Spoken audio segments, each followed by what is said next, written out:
You know what drives me absolutely nuts? It's watching people get all excited, throwing money into the stock market while they're completely ignoring this massive credit card debt that's charging them like 22% interest.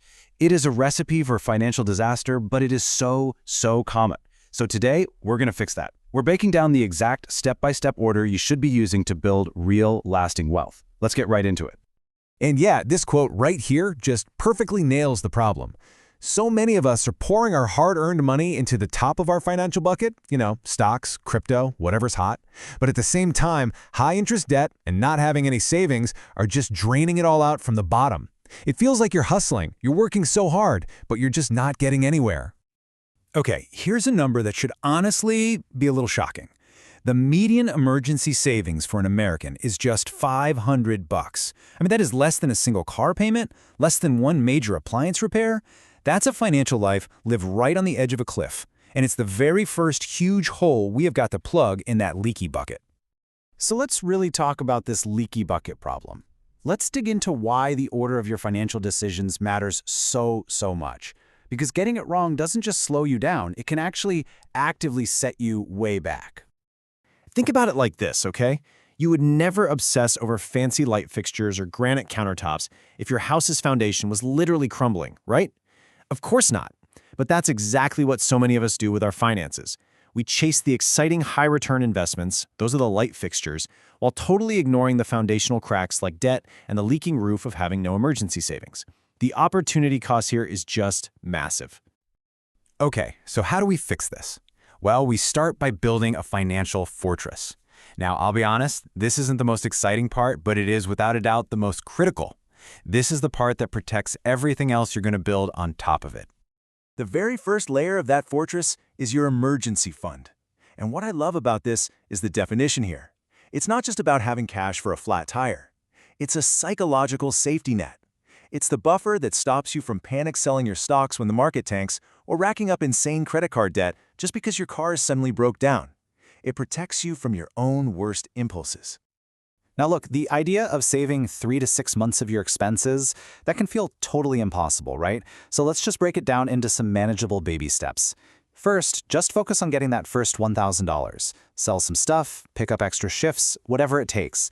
This alone gives you a huge mental boost. Then you build to 1 full month of expenses, and from there you can slowly grow it to 3. See? We're turning a giant mountain into a series of small climbable hills. All right, once you have that initial safety net in place, it is time to perform some financial surgery.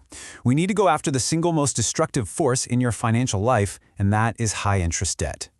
And there it is. This isn't just a small problem. It's a disease. It's a financial cancer that grows aggressively and completely destroys your ability to build wealth.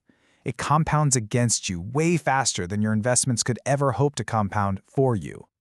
Let's try to reframe this for a second. Paying off a credit card that's charging you 22% isn't an expense. It is a guaranteed, tax-free investment return of 22%. You literally cannot find that return anywhere else, not legally anyway. Warren Buffett himself would be thrilled with that kind of guaranteed gain. The point is, you need to attack this debt with everything you've got. Okay, so we've established the rule, right?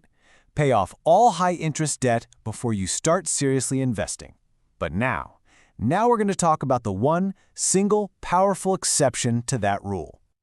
This is it. This is the big one. If your employer offers to match your 401k contributions, you take it, no questions asked. You contribute just enough to get every single penny of that match, even if you still have that credit card debt. Why?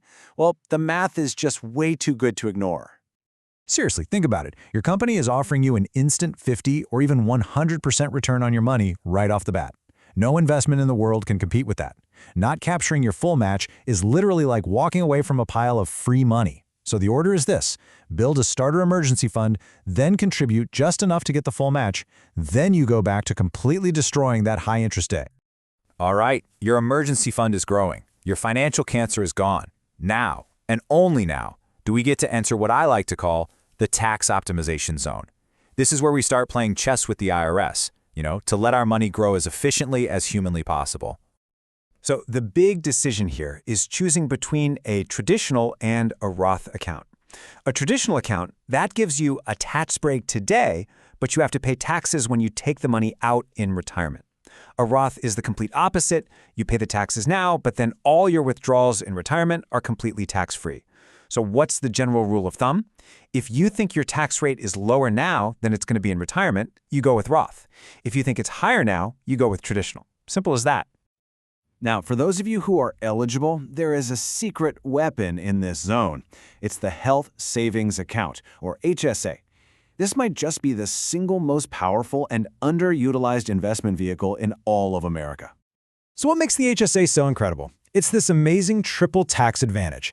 You get a tax deduction when you put money in, the money inside grows completely tax-free, and then you can withdraw it completely tax-free for qualified medical expenses. It's the only account that gives you a tax break at every single stage. If you have a high-deductible health plan, you should absolutely be maxing this thing out. And finally, only after you have built your fortress and you've captured all the free money and you've maxed out your tax advantage accounts, only then do you enter what I call the investing Wild West, and that's your standard taxable brokerage account. The reason this step comes dead last is because of this hidden enemy called tax drag. See, in a regular taxable account, you're paying taxes on dividends and on capital gains every single year. It's kind of like trying to run a race while someone is constantly just kicking sand in your face. It slows you down a lot over the long term. And just look at the impact here. It's staggering. Investing $10,000 a year for 30 years could grow to nearly $950,000 in a tax-advantaged account. But in a taxable account, because of tax drag, that same investment might only grow to $700,000. We're talking about a $250,000 difference just based on the order you funded your accounts. So, wow, we've covered a lot of ground. We've built the foundation, we've paid off the debt, we've captured the free money, and we've optimized for taxes. So now let's put it all together into one clear, actionable path for you to follow. This is it.